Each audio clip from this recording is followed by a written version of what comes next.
اللهم صل على محمد وآل محمد. اعوذ باللہ من الشیطان الرجیم. بسم اللہ الرحمن الرحیم. الحمد للہ رب العالمین وصلی اللہ علی محمد وآلہ الطیبین الطاہرین المعصومین ولعنۃ الدائم علی اعدائہم اجمعین من الآن الی قیام یوم الدین.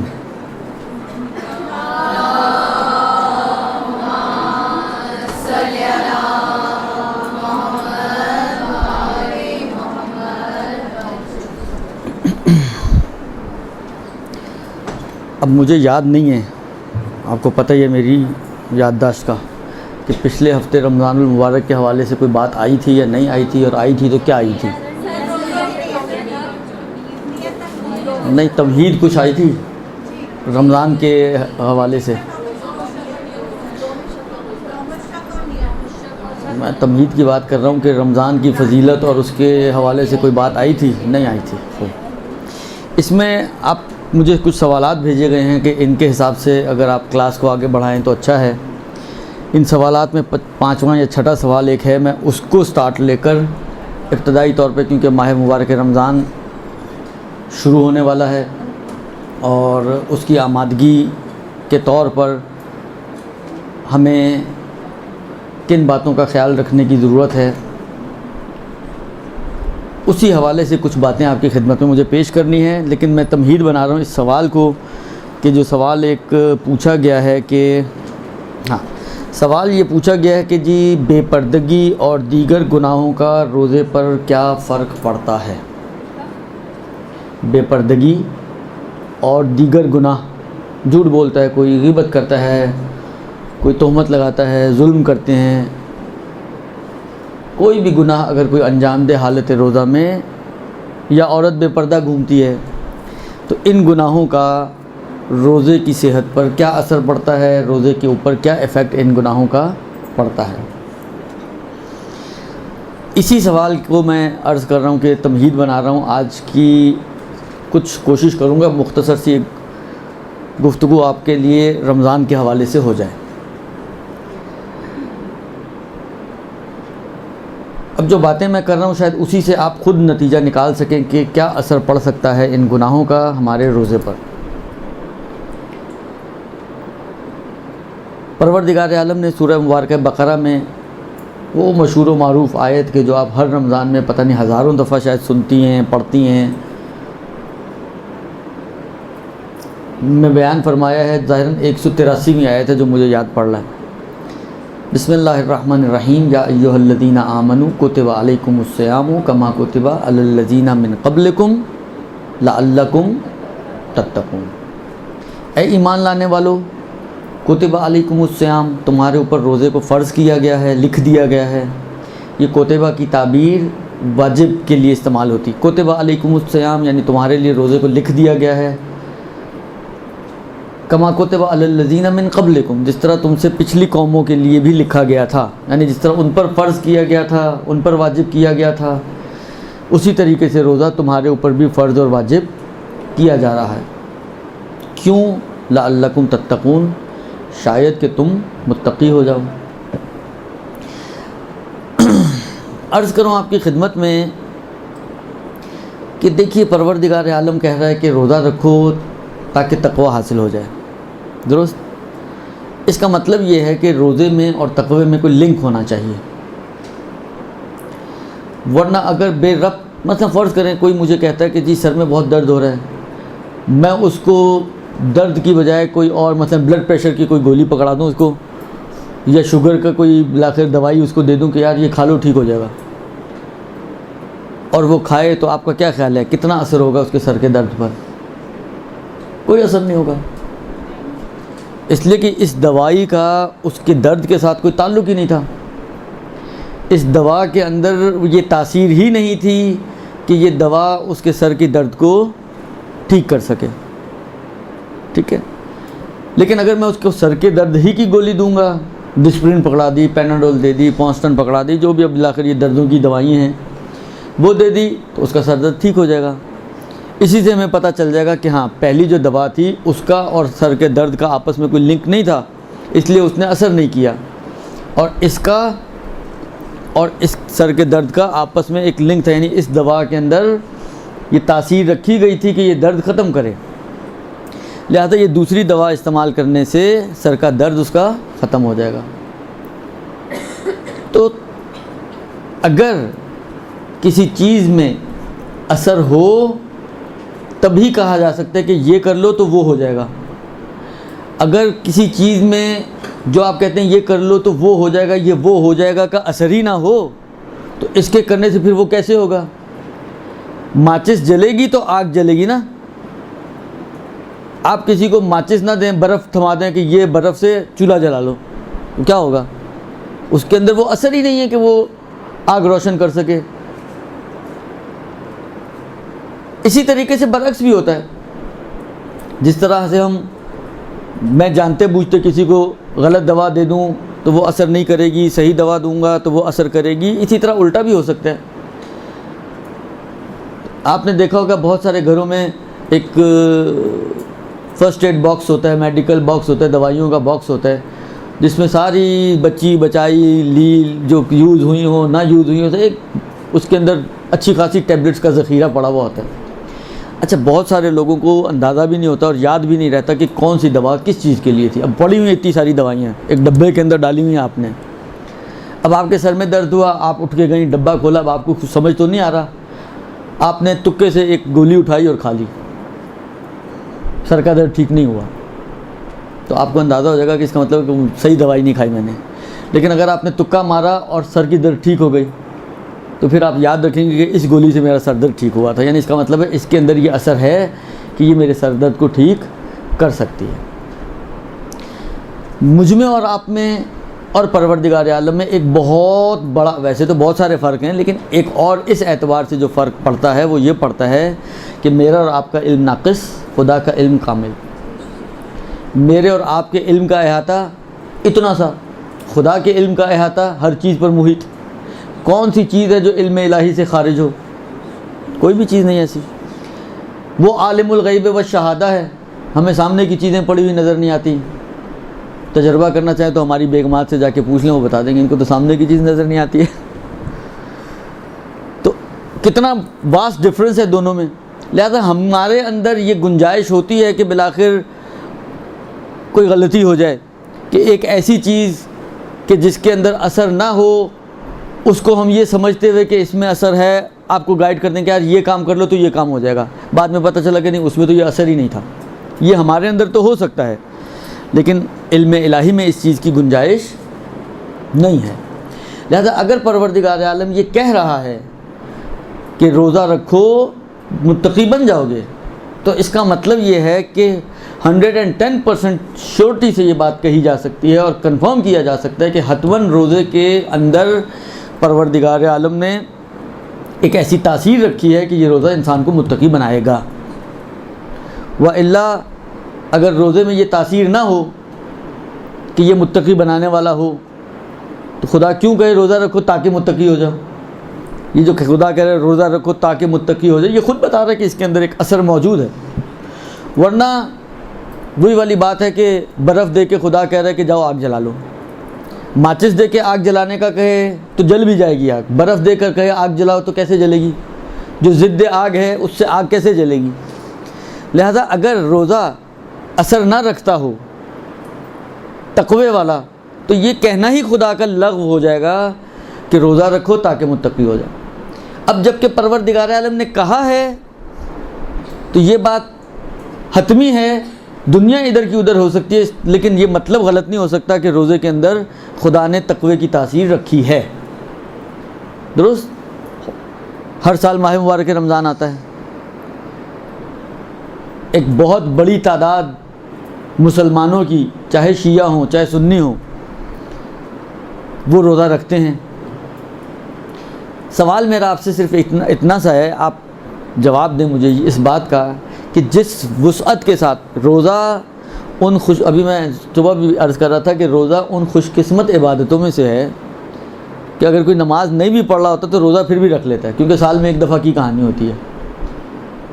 کتنے سارے لوگ ہیں، میں خود جانتا ہوں ایسے لوگوں کو کہ جو نماز پڑھیں یا نہ پڑھیں، ممکن ہے ریگولر نماز میں نہ ہوں، جمعے کے جمعہ جا کے پڑھ لیا، کچھ جمعے کی بھی کچھ تھوڑی سی ہے خصوصیت اسی ٹائپ کی کہ جو پورا ہفتہ نہیں پڑھتا وہ جمعے کے لیے بڑا اہتمام سے تیار ہو کے جمعہ پڑھنے جاتا ہے، جس سے صرف خدا جمعے کے دن کا خدا ہے۔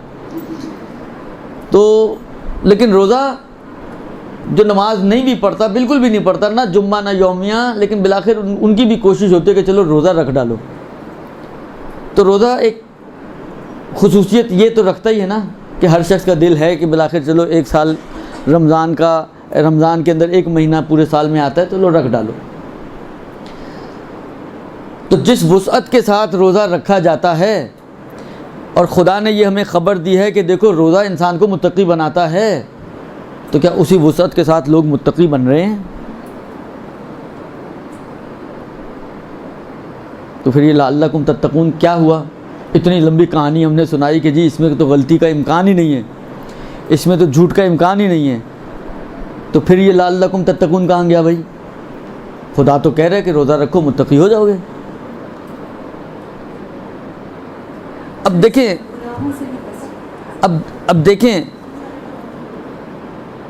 یہ مطلب تو غلط نہیں ہو سکتا کہ ہم کہیں کہ جی غلطی سے خدا نے کہہ دیا ورنہ روزے میں یہ تاثیر ہی نہیں ہے، یہ تو ہم نہیں کہہ سکتے، میرے میں تو جرت نہیں ہے، اگر آپ میں ہو تو کہہ لیں، کم سے کم یہ جرت کرنا کہ یہ کہا جائے کہ پروردگار عالم سے غلطی ہوئی ہے، جبکہ قرآن نے خود کہا ہے ذالک الکتاب لا ریب فیہ، جس میں کسی قسم کے شک و شبے کی گنجائش نہیں ہے، لو کان من عند غیر اللہ لوجدوا فیہ اختلافا کثیرا، اگر یہ قرآن غیر خدا کی کوئی کتاب ہوتی تو اس میں کثیر اختلاف پاتے تم۔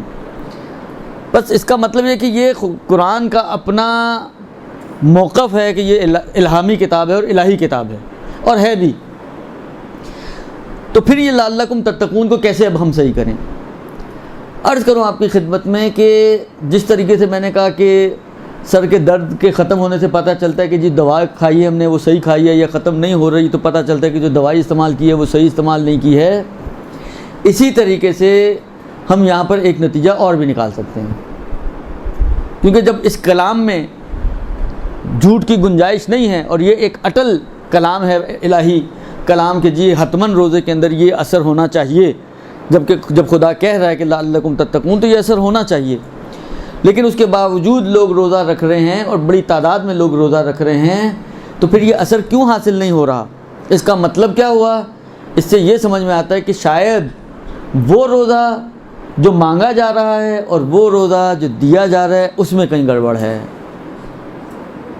وہ روزہ جو طلب کیا جا رہا ہے ہم سے اور جو ہماری گردنوں پہ لکھا گیا ہے، اور وہ روزہ کہ جو ہم رکھ رہے ہیں، یہ دونوں آپس میں میچ ممکن ہے شکلاً ایک جیسے ہوں۔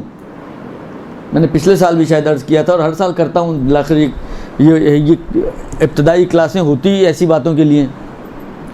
پچھلے سال بھی میں نے ظاہراً عرض کیا تھا کہ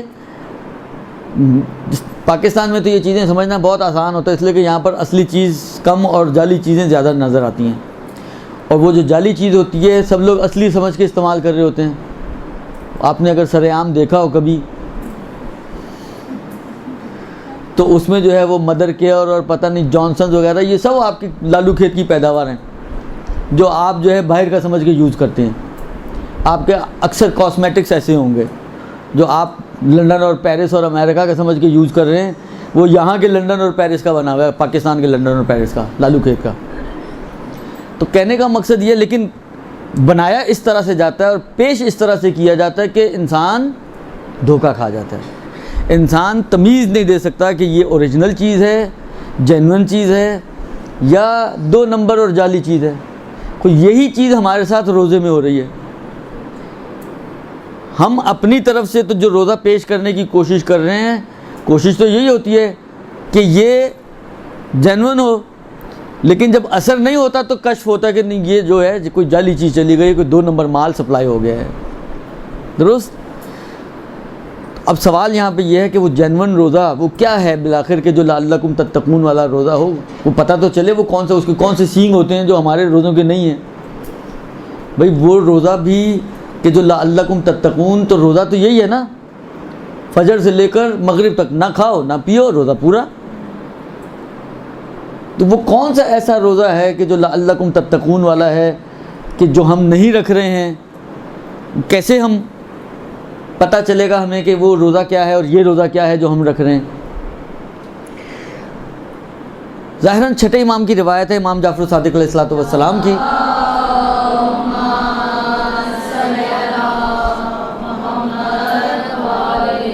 مولا ارشاد فرماتے ہیں کہ دیکھو جب تم روزہ رکھو تو ایسا روزہ رکھو کہ تمہاری آنکھوں کا بھی روزہ ہو، تمہارے کان کا بھی روزہ ہو، تمہاری زبان کا بھی روزہ ہو، تمہاری شرمگاہ کا بھی روزہ ہو، تمہارے ہاتھ اور پیر کا بھی روزہ ہو، بے عبارت اخرى تمہارے تمام اعضاء و جوارح کا روزہ ہونا چاہیے۔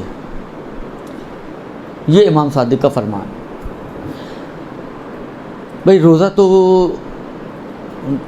نہ کھاؤ نہ پیو تو روزہ ہو گیا، کھانا پینا چھوڑ دیتے ہیں ہم لوگ روزے میں، یہی کرتے ہیں نا، تو آنکھیں تو کھاتی پیتی نہیں ہیں، کان تو کھاتا پیتا نہیں ہے، ہاتھ تو کھاتے پیتے نہیں ہیں، تو ان کو کیسے روزہ رکھوائیں؟ یعنی ہاتھوں کو پانی میں نہ ڈالیں، ڈبکی نہ دیں پانی میں، یہ مراد ہے؟ کیا کریں؟ یعنی ہاتھ دیکھیں، روزہ جو ہمارے ذہنوں میں روزہ ہے، روزہ یعنی نہ کھاؤ اور نہ پیو، بھوکے پیاسے فجر سے لے کر غروب تک العطش والی زندگی گزارو تو روزہ ہو جائے گا۔ اب سوال یہاں پر یہ ہے کہ ہاتھ، پیر، آنکھیں، کان، یہ سارے وہ چیزیں ہیں کہ جو نہ کھانا ہے ان کے اندر نہ پینا ہے ان کے اندر، تو پھر ان کو کیسے روزہ رکھوائیں؟ میں آپ کی خدمت میں عرض کروں، آپ تمام فقہی کتابیں اٹھائیں جو عربی زبان میں ہیں اور دیکھیں کہ انہوں نے صوم کی، جو روزے کو عربی زبان میں کہتے ہیں صوم، کتب علیکم الصیام، یہ صیام اسی صوم سے بنا ہے۔ صوم یعنی روزہ۔ جب فقہا تعریف کرتے ہیں روزے کی تو کہتے ہیں الصوم هو الامساک، الف میم سین الف اور کاف، امساک۔ امساک کے معنی ہیں اپنے آپ کو روکنے کے، اپنے آپ کو بچا کے رکھنے کے، اپنے اوپر کنٹرول کرنے کے، یہ ہے روزے کا معنی۔ بھوکا اور پیاسا رہنا روزے کا معنی نہیں ہے کہ آپ کہیں کہ جی آنکھوں کو کیسے بھوکا اور پیاسا رکھیں اور ہاتھوں کو کیسے بھوکا اور پیاسا رکھیں اور کان کو کیسے بھوکا اور پیاسا رکھیں۔ روزے کا مطلب ہی نہیں ہے بھوکا اور پیاسا رہنا، روزے کا مطلب ہے اپنے آپ کو بچانا۔ جب فقہ میں آتے ہیں تو ان 9 چیزوں سے بچانا، اور جب حقیقی روزے کی بات کرتے ہیں ہم، جو امام صادق جس کو روزے کو بتا رہے ہیں، تو اپنے تمام اعضاء و جوارح کو گناہوں سے بچانا۔ دیکھیں یہ ایک مطلب ذہن میں رکھیں کہ تمام اعضاء و جوارح، آنکھ، کان، زبان، ہاتھ، پیر، شرمگاہ، ان کو گناہوں سے بچانا، یہ ہے روزہ۔ آنکھ کا روزہ یعنی آنکھوں کے گناہوں سے بچاؤ، ایسا منظر جو تمہارے لیے شرعاً دیکھنا جائز نہیں ہے نہ دیکھو۔ کان کا روزہ یعنی اپنے کانوں کو بچاؤ گناہوں سے، یعنی وہ گناہ جو کان سے کیے جاتے ہیں ان سے اپنے آپ کو بچاؤ۔ غیبت سننا ہے، جھوٹ سننا ہے، تہمتیں سننا ہے، گانے سننا ہے، یہ ساری چیزوں سے اپنے آپ کو بچاؤ۔ زبان کا گناہ، زبان کو اپنے آپ کو بچاؤ زبان کے گناہوں سے۔ جو مجھے یاد پڑ رہا ہے، بعض علماء نے شاید 100 سے زیادہ ان گناہوں کا تذکرہ کیا ہے جو زبان سے کیے جاتے ہیں۔ اتنی سی زبان، چند مسکال کی، اما 100 سے زیادہ گناہ ہیں جو اس زبان سے انسان انجام دیتا ہے۔ اب یہ ٹاپک ڈاکٹر عابد صاحب کا ہے کہ انشاءاللہ ممکن ہے کہ کبھی انہوں نے بیان بھی کیا ہو، مجھے نہیں معلوم، لیکن یہ ہے کہ نہیں کیا ہوگا تو ایک ٹاپک مل جائے گا ان کو۔ کیا ہے، ہاں کوئی چیز چھوڑی تو نہیں انہوں نے ویسے، خدا ان کو جزائے خیر دے، انشاءاللہ ان کی توفیقات میں بھی اضافہ فرمائے۔ تو عرض خدمت یہ ہے کہ زبان کو بچانا، غیبت کرنے سے بچانا، جھوٹ بولنے سے بچانا، تہمت لگانے سے بچانا، گانا گانے سے بچانا، اور جو بھی زبان سے کسی کو آپ اذیت اور تانے اور تیر مار سکتی ہیں اور زبان کی تیر و تلوار چلا سکتی ہیں، اس سے اپنے آپ کو بچانا، یہ ہے زبان کا روزہ۔ ہاتھوں کے ذریعے ظلم نہ کریں کسی کے اوپر، بیجا کسی کے اوپر جس کے اوپر آپ کو ہاتھ چلانے کا حق نہیں ہے، ہاتھ نہ چلائیں۔ جس سے آپ کو ہاتھ ملانے کا حق نہیں ہے، ہاتھ نہ ملائیں۔ تو اپنے ہاتھوں کے گناہوں سے بچائیں۔ یہ ہے ہاتھوں کا روزہ۔ پیروں کو گناہوں سے بچائیں، یعنی جس جگہ پر خدا نہیں چاہتا کہ آپ جائیں وہاں نہ جائیں، نہ جا کے اپنے پیروں کو گناہ سے بچا رہے ہیں آپ، تو یہ ہے پیروں کا روزہ۔ اسی طریقے سے تمام اعضاء و جوارح، جہاں پر شریعت نے ان اعضاء و جوارح کو استعمال کرنے کی اجازت نہیں دی وہاں اپنے آپ کو روک لینا، یہ ہے اس عضو کا روزہ۔ اب آپ خود تھوڑا سا ایک تصور کریں، ایک انسان تصور کریں۔ ایک روایت ہے، وہ اس وقت تو اس کا موقع نہیں ہے، لیکن میں جب وہ روایت پڑھتا ہوں نارملی مجمع کو کہتا ہوں کہ آپ جس طرح یہ جب کوئی کرائم وغیرہ ہوتے ہیں تو یہ تھانے میں جو ہے پولیس والے جو ہیں خاکے کہتے ہیں نا، خاکہ جاری کر دیا، تو اکثر آپ سنتے ہوں گی خبروں میں، ہمارے یہاں تو ان کے علاوہ اور کچھ ہوتا ہی نہیں ہے خبروں میں۔ یہ خاکے جو جاری کرتے ہیں تو کیسے خاکے بنتے ہیں؟ مثلا فرض کریں پہلے ایک اسکیچ بنایا چہرے کا، اس سے پوچھا جی آنکھیں کیسی تھیں، چھوٹی تھیں یا موٹی تھیں؟ اس نے کہا جی آنکھیں موٹی تھیں، اس نے موٹی موٹی آنکھیں بنا دیں۔ سارا کام کمپیوٹر پہ ہو رہا ہوتا ہے۔ اس سے پوچھا ناک کیسی تھی، چھوٹی تھی، موٹی تھی، لمبی تھی، پتلی تھی، جھکی ہوئی تھی، اٹھی ہوئی تھی، تو جیسی اس نے بتائی اس نے اس میں ناک ڈال دی۔ اس سے پوچھا اس کے ہونٹ کیسے تھے، جیسے اس نے بتایا اس نے اس کے ہونٹ بنا دیے۔ بال کیسے تھے، ویسے بال بنا دیے۔ حالت جسامت کیسی تھی، ویسا جسم اس کے اندر ڈال دیا۔ تو ایک تقریبی شکل بن جاتی ہے کہ جناب یہ جو ہمارا مطلوبہ آدمی ہے وہ یہ شکل کا ہے، لہذا وہ خاکے بنا کے تھانوں میں اور تمام جگہ پہ جہاں پر جس نوعیت کا پھر اس کا جرم ہوتا ہے اس کے حساب سے کبھی جو ہے وہ ایئرپورٹس پہ بھی اس کی تصویریں لگا دی جاتی ہیں یا پہنچا دی جاتی ہیں، کبھی جو ہے وہ ایئرپورٹ پہ نہیں ہوتی ہیں، صرف چھوٹے موٹے کرائمز ہیں، تو خلاصہ اس کے حساب سے پھر وہ اس کو یہ لوگ پھیلاتے ہیں۔ اب آپ بھی یہی کام کریں، ایک اسکیچ پہلے بنائیں، اب اس میں رنگ بھرنا شروع کریں آپ، جو رنگ میں آپ کو بتا رہا ہوں، پھر آپ دیکھیں جو یہ شکل بنے گی تو کیسے آدمی کی بنے گی، کیسے مومن کی، ایک مومن شخص کا خاکہ، درست۔ اور جب اس مومن کے اندر آپ رنگ بھرنا شروع کریں تو پھر آپ دیکھیں کہ یہ مومن کیسا مومن بنے گا۔ اس مومن کو شرعی اصطلاح میں آپ کیا کہہ سکتی ہیں؟ اب آپ ایک تصور کریں، ایک مومن ہے جس کی آنکھیں انتہائی پاک و پاکیزہ، اس نے آنکھوں سے گناہ نہیں کیا، اپنی آنکھوں کو گناہوں سے بچا لیا۔ ایک مومن ہے جس نے اپنی زبان کو گناہوں سے بچا لیا۔ ایک مومن ہے جس نے اپنے کانوں کو گناہوں سے بچا لیا۔ ایک مومن ہے جس نے اپنے ہاتھوں اور پیروں کو گناہوں سے بچا لیا، اپنے تمام اعضاء و جوارح کو وہ گناہوں سے بچا رہا ہے۔ اب جب آپ نے اس میں یہ سارے رنگ ڈال دیے، اس نے آنکھوں سے بھی گناہ نہیں کیا، اس نے جو ہے مثلا کانوں سے بھی گناہ نہیں کیا، اس نے جو ہے زبان سے بھی گناہ نہیں کیا، اب آپ مجھے بتا سکتے ہیں کہ یہ جو مومن تصویر میں آئے گا تو اس کو آپ کہاں فٹ کر سکتی ہیں شریعت کے حساب سے؟ اسی کو آپ کہتی ہیں متقی آدمی۔ تو اب مجھے یہ بتائیں کہ اگر کوئی یہ روزہ رکھے جس کو امام صادق نے بتایا ہے تو پھر یہ لعلکم تتقون بنے گا روزہ یا نہیں بنے گا؟ اس کا مطلب یہ ہے کہ اگر ہم نہیں بن پا رہے ہیں تو یہ روزہ ہم ویسا نہیں دے پا رہے ہیں۔ جو روزہ خدا ہم سے مانگ رہا ہے وہ روزہ ہے کہ روزے کے ساتھ گناہ نہ ہوں۔ ہم روزہ بھی رکھتے ہیں، ٹائم پاس کرنے کے لیے فلمیں دیکھتے ہیں، ہے نا، اس لیے کہ پتہ ہی نہیں چلتا کب دن گزرا اور کب شام گزری اور کب آواز آ گئی اماں کی آ کے افطار کر لو۔ 2-3 فلمیں 2-3 جھٹکوں میں آپ کا جو ہے وہ روزہ ختم ہو جاتا ہے۔ تو لوگوں کے پاس بہت بہترین راہ حل ٹائم پاس کرنے کا اور روزہ نہ لگنے کا وہ یہی ہے کہ بیٹھے فلمیں دیکھتے رہو، پتہ ہی نہیں چلے۔ کچھ لوگ جو تھوڑے بزرگ ہیں، جوان بچے ہیں، وہ جاتے ہیں جا کے مثلا تاش کھیلنے بیٹھ جاتے ہیں۔ اب ٹائم تو لوگ تو زیارتوں کے سفر میں بھی یہ کام کرتے ہیں، ٹرینوں میں تاشیں لے کے جاتے ہیں کہ بالآخر ٹائم تو 3 دن کا، آپ کو پتہ ہے کراچی سے کوئٹہ، کوئٹہ سے تافتان، تافتان سے پھر اللہ نیکی دے آپ کو مثلا مشہد یا قم، تقریباً کم و بیش 3 دن کا سفر ہے۔ حالت 3 دن کیسے گزریں؟ تو تاش کے ذریعے گزارتے ہیں لوگ۔ جا رہے ہیں امام رضا کی زیارت کے لیے، مثلا جا رہے ہیں بی بی معصومہ کی زیارت کے لیے، یا اگر اس سے بھی آگے جانا ہے تو جا رہے ہیں مثلا امام حسین کے پاس اور مولا علی کے پاس، اور ماشاءاللہ ٹائم ایسے پاس ہو رہا ہے۔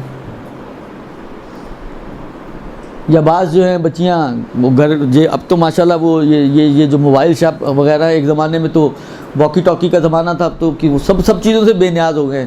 ہیڈ فون لگائے ہوئے ہیں، آپ نے دیکھا رکشے ٹیکسی چلانے والے لوگ ہیڈ فون لگائے ہوئے ہیں، ان کو پتہ ہی نہیں چل رہا پیچھے کوئی ہارن دے رہا ہے یا نہیں دے رہا، وہ اپنی دھن میں مگن گانے سنی جا رہے ہیں اور چلی جا رہے ہیں، پتہ ہی نہیں چل رہا کہاں گاڑی لگ رہی ہے، کس کو لگ رہی ہے، کس کو نہیں لگ رہی ہے، وہ دھن اپنی چل رہی ہے. تو یہی کام گھروں میں بھی ہو رہے ہیں. تو خلاصہ یہ کہ یہ جب روزے ایسے ہوں گے تو لعلکم تتقون حاصل نہیں ہو سکتا. روزہ وہ رکھیں جو امام صادق نے کہا ہے، اس کے بعد اگر نہ ہو تو پھر آپ شکوہ کر سکتی ہیں پروردگار عالم سے کہ پروردگارہ تیرے امام نے ہمیں کہا تھا کہ یہ روزہ رکھو، اور وہ روزہ رکھ کے بھی ہم لعلکم تتقون پہ نہیں پہنچے، تو یہ کیسے ہو گیا؟ روزہ رکھیں ہم 2 نمبر، اثر ہم چاہیں 1 نمبر، تو یہ کسی بھی دنیا میں نہیں ہوتا. جو بیجو گے وہ کاٹو گے. یہ نہیں ہو سکتا کہ آپ جو ہے بیج ڈالیں سیب کے اور آم کا انتظار کرتے رہیں. گرمیاں اچھی ہو گئی ہیں، اب تو آم اچھا آئے گا. آم کا بیج ہی نہیں ڈالا آپ نے تو آم آئے گا کیسے؟ درست. لہٰذا یہ جو ان کا سوال تھا کہ بے پردگی کا یا گناہ کا کیا اثر ہوتا ہے، تو اس کا سب سے بڑا اثر یہی ہوتا ہے کہ یہ آپ کے روزے کو ایسا روزہ بنا دیتا ہے کہ امیر المومنین علی ابن ابی طالب علیہ السلام کے بقول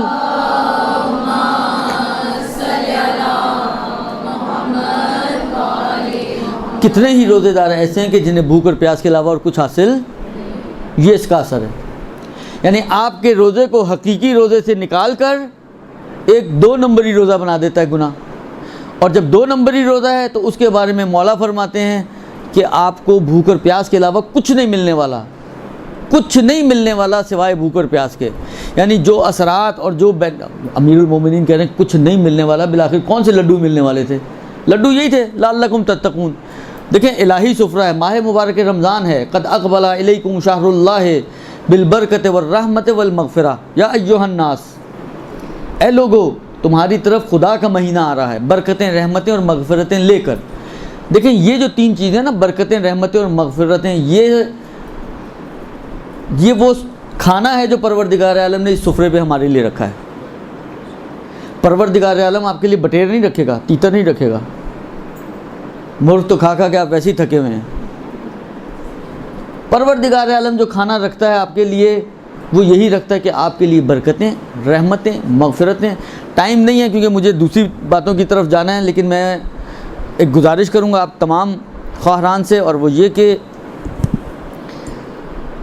مفاتیح الجنان ہمارے گھروں میں موجود ہے، ہر گھر میں موجود ہے. قرآن شاید صورتحال یہ کہ قرآن ہو یا نہ ہو مفاتیح ضرور ہوتی ہے. آپ مفاتیح کو کھولیں اور مفاتیح میں جہاں پہ شعبان کا اینڈ ہے اور رمضان کے ذکر شروع کر رہے ہیں، ہاں وہاں پر ایک خطبہ ہے جو ختمی مرتبہ صلی اللہ علیہ وآلہ وسلم سے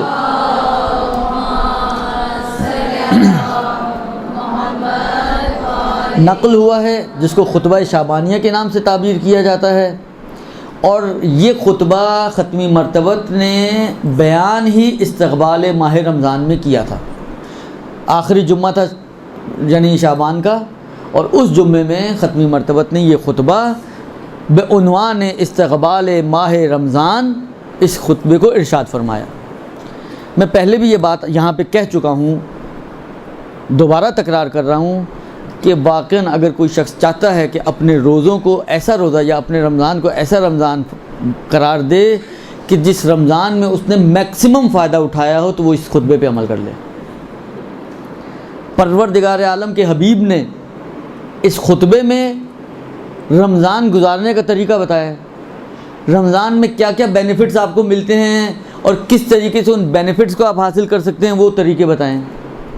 تو آپ خود سوچیں، پیغمبر کے بتائے ہوئے طریقے کے مطابق اگر آپ رمضان گزاریں گے تو کیسا ہوگا یہ رمضان؟ ایک تو ہم اپنے حساب سے گزارتے ہیں نا، جو ہماری سمجھ میں آ گیا کر لیا، جیسا سمجھ میں آیا کر لیا. ایک وہ ہے کہ سمجھیں گائیڈ لائن آپ کو خود پیغمبر دے رہے ہیں اور آپ پیغمبر کی گائیڈنس کے ساتھ اس رمضان کو گزار رہی ہیں. تو پھر آپ سوچیں کیسا رمضان گزرے گا آپ کا، کتنا فروٹفل ہوگا اور کتنا آپ اس رمضان میں وہ رحمتیں اور برکتیں اور مغفرتیں سمیٹ پائیں گے. طریقہ پیغمبر نے بتا دیا، عمل کرنے والے ہیں تو آئیں میدان میں، آپ کود جائیں، وہ اب آپ کا کام ہے، درست؟ تو اس کا کیونکہ ٹائم نہیں ہے لہٰذا میں اس کی طرف نہیں جا رہا، لیکن آپ سے گزارش ضرور کروں گا کہ رمضان شروع ہونے سے پہلے ابھی کچھ دن تو ہیں، کوئی ایک بہت لمبا چوڑا خطبہ نہیں ہے، اور یہ کم و بیش تھوڑے بہت اختلافات کے ساتھ تمام بڑی کتابوں میں ذکر بھی ہوا ہے، یعنی ایسا خطبہ ہے کہ جو بالآخر مورد عنایت واقع ہوا ہے محدثین کا، اور تقریباً محدثین نے اس کو ذکر کیا ہے، تو آپ ذرا اس کو پڑھیے گا ضرور۔ شاید میرے خیال میں میکسیمم اگر اردو میں آپ پڑھیں گی ظاہری بات ہے تو میکسیمم شاید 15 منٹ آپ کو چاہیے، میکسیمم۔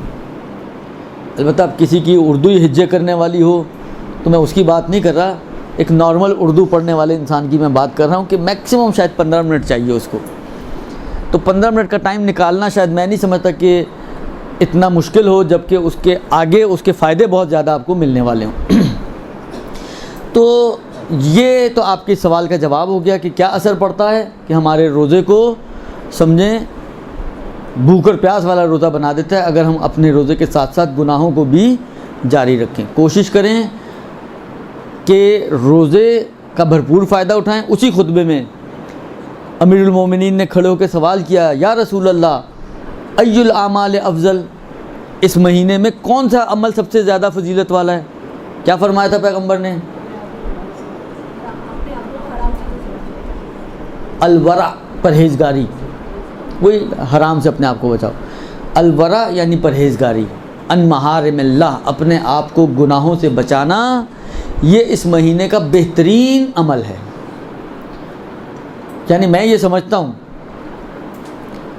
کہ اس پورے خطبے میں اگر آپ صرف اس ایک عمل کو اٹھا لیں، اس میں بہت ساری چیزیں بیان کی ہیں، لیکن آپ سب کو چھوڑتے ہوئے یہ ایک چیز اٹھا لیں، اور اس ایک ہی چیز پر اگر آپ پابند ہو جائیں رمضان میں عمل کرنے پر، تو اس ایک چیز کا سب سے بڑا فائدہ یہ ہوگا کہ آپ کا روزہ ایک نمبر روزہ بنے گا، وہ آپ کو سارے اثرات دے گا جو اس روزے کے اثرات ہیں۔ وہ باقی چیزیں سمجھیں سلاد چٹنی ہیں، یہ ایک روح ہے اس کی، اس کے اوپر عمل کریں، آپ کا روزہ بہترین روزہ اور رمضان آپ کا بہترین رمضان قرار پائے گا۔